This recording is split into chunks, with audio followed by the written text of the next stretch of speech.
શ્રી ગણેશાય નમો. બોલો શ્રી પુરુષોત્તમ ભગવાનની જય. શ્રી કૃષ્ણ ભગવતે વાસુદેવાય નમો. વાલા મિત્રો, આપ સૌને આરવી ચેનલમાં સ્વાગત છે. મિત્રો, આજે આપ સાંભળીશું મુગ્ધાની કથા, અધ્યાય 32. આ વિડીયોને અંત સુધી જોશો અને કોમેન્ટમાં જય શ્રી કૃષ્ણ, જય શ્રી પુરુષોત્તમ લખશો અને ગમશે તો લાઈક કરજો, શેર કરજો. સાંભળશો અને સંભળાવશો તો ઘણું પુણ્ય મળશે. બોલો શ્રી પુરુષોત્તમ ભગવાનની જય.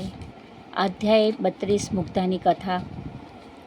ગંગા તટે ભરાયેલા સભામાં એકત્ર થયેલા ઋષિમુનિઓએ સૂત પુરાણીએ એવી પૂછતા કરી એટલે પૂછ્યું કે કલિયુગમાં મનુષ્ય માટેનું સરળ સાધન કયું છે? આના પ્રત્યુત્તરમાં એમણે આખ્યાન કહીને સંભળાયું. અવંતીમાં વિષ્ણુદેવ નામનો એક બ્રાહ્મણ રહેતો હતો. તેને દેવલ અને માધવ નામના 2 પુત્ર હતા. તે બંનેઓને પરણાવવામાં આવ્યા.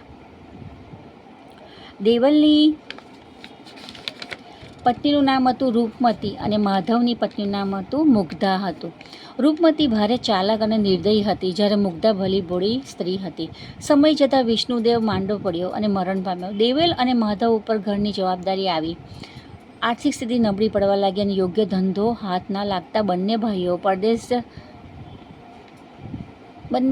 પરદેશ કમાવા જવાનું નક્કી કર્યું.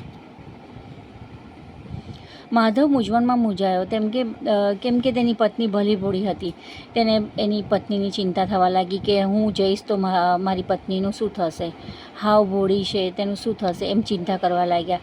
અને એ ચિંતા કરતાં એમને વિચાર્યું કે ભાભી રૂપમતી પાસે ગયો અને મુગ્ધાને જણાવવા માટે એટલે કે સાચવવા માટે વિનંતી કરી. રૂપમતીએ તે બાબતની ચિંતા ન કરવા માધવને કહ્યું. બંને ભાઈઓ પરદેશ કમાવા માટે ગયા.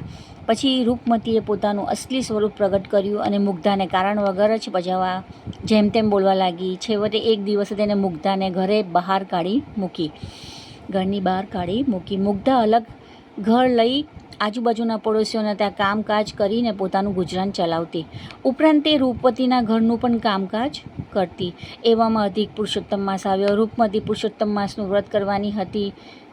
તે તેની તૈયારીમાં પડી અને આ જોઈને મુગ્ધાને પણ આ બાબતની પૂછવા બેઠી કે પછી રૂપમતીએ તેનો સંતોષકારક ખુલાસો ન કર્યો.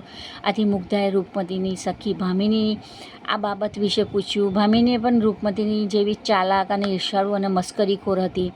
તેને મુગ્ધાને પુરુષોત્તમ માસના વ્રત વિશે અવળું સમજાવતા કહ્યું કે મને એક મહાત્માએ એમ કહેલ કે પુરુષોત્તમ વ્રત 2 પ્રકાર થાય છે, સરળ અને ગુપ્ત રીતે. સરળમાં વ્રત કરનારે આખો મહિનો સ્નાન કરીને સંપૂર્ણનું દાન કરવું અને પુરુષોત્તમ ભગવાનની પૂજા કરવી. જ્યારે બીજો પ્રકાર એવો છે કે વ્રત કરનારે મલિન પાણીથી સ્નાન કરવું, ગંદા પાણીથી સ્નાન કરવું અને ઉપરાંત ખારા, ખાટા, તીખા, કડવા પદાર્થોનું ભોજન કરવું, રોજ પીપળાનું પૂજન કરવું, દળિયાનું દાન કરવું.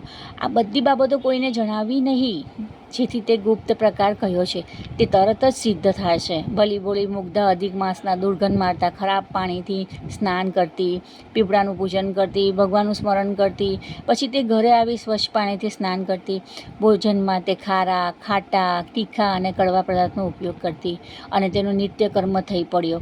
છેવટે માસનો છેલ્લો દિવસ આવતા ઉદ્યાપન કેવી રીતે કરવું તે બાબત મુગ્ધાએ ભામિનીને પૂછતા તેણે જણાવ્યું કે તું જે પીપળે રોજ પૂજા કરવા જાય છે ને, ત્યાં જઈને ભગવાનને પ્રાર્થના કરવાની કે મારે ત્યાં તમારે જમવા આવવાનું છે, તે તારે ત્યાં અવશ્ય આવશે. આ બધું સાચું માનીને મુગ્ધા પીપળે ગઈ અને પ્રાર્થના કરવા લાગી. પણ કંઈક જવાબ ના મળતા તે આત્મહત્યા કરવા તૈયાર થઈ. ભગવાનને તેના ભલા ભોળાપણ પર દયા આવી અને પીપળામાંથી અવાજ કાઢીને કહ્યું, હું તારે ત્યાં જરૂર જમવા આવીશ, પણ મારા વિશે કોઈ પૂછે ને તો એટલું જ કહેજે કે વર્ષો પહેલાં મારો ભાઈ પરદેશ ગયો હતો ને, તે આજે પાછો આવવાનો છે અને મને તેડી જવાનો છે. ત્યારબાદ મુગ્ધા રાજી થતી ભામિની પાસે ગઈ અને જણાવ્યું કે આવતીકાલે ભગવાન મારે ત્યાં જમવા આવવાના છે. ભામિનીએ આ વાત સાંભળીને બધું હસી અને જણાવ્યું કે સવાસે લોટના લાડુ બનાવજે, 108 બ્રાહ્મણોને જમવા માટે આમંત્રણ આપી આવજે. ભામિની સલાહ મુજબ ભામિનીની સલાહ મુજબ 108 બ્રાહ્મણોને જમવાનું આમંત્રણ આપી આવી. બીજે દિવસે તેના ઘર આગળ બ્રાહ્મણ આવવા શરૂ થયા. તેઓએ જોયું કે રસોઈમાં કોઈ તૈયારી દેખાતી નથી. આથી બધા જ નિરાશ થયા. તેવામાં એક માણસ માધવ પ્રસાદનું નામ પૂછતો ત્યાં આવી પહોંચ્યો અને આ ગૃહસ્થીને જોતા બ્રાહ્મણને કંઈક ધીરજ બંધાઈ. તે માણસ મુગ્ધા પાસે ગયો અને ચિંતાતુર હાલતમાં બેઠેલી જોઈને કહેવા લાગ્યો, બહેન, તું ઉદાસ શા માટે છે? તું ઉદાહરણ પૂરું કરીને બધા બ્રાહ્મણોને જમવા માટે બેસાડી દે. મુગ્ધા સમજી ગઈ કે વચન પ્રમાણે ભગવાન મારા ત્યાં પધાર્યા છે. તે હર્ષગેલી થઈ. તેણે બનાવેલા સવા શેરના લાડુ તેમની સમક્ષ રજૂ કર્યા. ભગવાને બ્રાહ્મણોને પંગતમાં બેસાડીને તેમના આગળ પતરાણાના ટુકડા કરીને તેના ઉપર લાડુના કટકા પીરસવામાં આવ્યા. જોતામાં તો પતરાળી આખી બની ગઈ અને તેમાં લાડુના ટુકડામાંથી ભરપેટ લાડુ બની ગયા. બ્રાહ્મણોએ સંતોષીને જમી લીધું.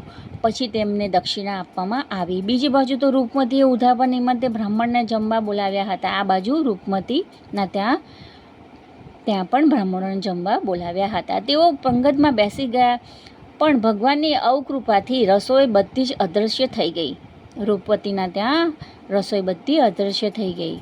બધા જ બ્રાહ્મણો પોતાની મસ્કરી કરવામાં આવી છે એમ જાણીને અસંતોષ વ્યક્ત કરીને ત્યાંથી ચાલ્યા ગયા.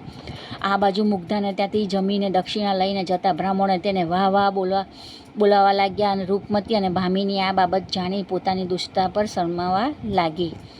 ભગવાનને મુગ્ધાને પ્રસાદ આપી તે ખાવાની મુગ્ધાની મૂર્ખાની દૂર થઈ.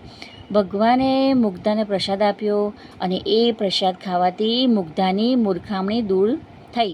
તેને ભગવાનની ભાવભીની સ્તુતિ કરી અને ભગવાનને પ્રસન્ન થઈને જે ખાડામાં તે સ્નાન કરતી હતી ને તે ખાડાનું મુગ્ધા સરોવર કર્યું અને ત્યાં સ્નાન કરવાથી મનુષ્ય પૂર્ણ હાંસલ કરી શકે છે.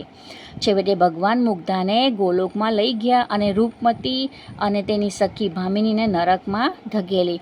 ભગવાન પુરુષોત્તમ જેમ મુગ્ધાને ફળ્યા તેમ દરેક ભાવિકોને ફળજો. બોલો શ્રી પુરુષોત્તમ ભગવાનની જય. શ્રી કૃષ્ણ ભગવતે વાસુદેવાય નમો. ઓમ નમઃ શિવાય. શિવજી સદા સહાય. ઓમ નમઃ શિવાય. ગુરુજી સદા સહાય.